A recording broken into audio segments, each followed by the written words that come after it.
Qəbir əzabın varmı? Qəbr əzabı var. Buradakı qəbir deyil sadəcə olaraq. Bərzəx aləmidir, başqa bir aləmdir. Əhyəytənə istətayni, əməttənə istətayn.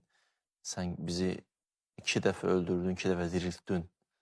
2 dəfə ölmək, 2 dəfə dirilmək nə zaman baş verər? İnsan bir dəfə ölür, gedir bərzəx aləmə, bir dəfə də oradan öləcək, gecək qiyamətə. Və bu keçid, bu bərzəx keçidi, orada bir sorğu-suallar var.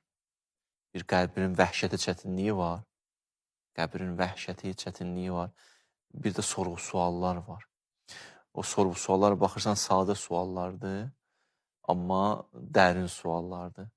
Çünki o suallar sənin canıva verilir. Zehnində olanları deyə bilmirsən. Başa düşürsən, zehnindən keçənə cavab verə bilmirsən. Canınla əgər yaşamırsansa, canıva hopubsa cavab verə bilirsən. Ona görə bir nəfər deyildi ki, Quran insanın nə qədər həyatına daxil olubsa, o qədər Quran əhlidir. Allah nə qədər bunun həyatına, içinə daxil olubsa, o qədər imanlıdır. Yoxsa elə məsələn, didim bundan keçməz, Quranı oxuya bildim, bundan keçməz. Quranı nə qədər həyatıma tətbiq eləmişəm, o qədər Quranla ünsiyyət qurmuşam. Ona görə mən Rəbbuk deyəndə bəzi insanlar nə olacaq, cavab verə bilmir. O cavab verə bilmədiyi təqdirdə orada olan çətinliklər var, müsibətlər var və s.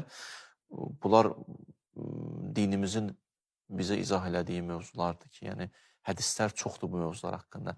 Həm əzabı haqqında, həm bu tərəf haqqında.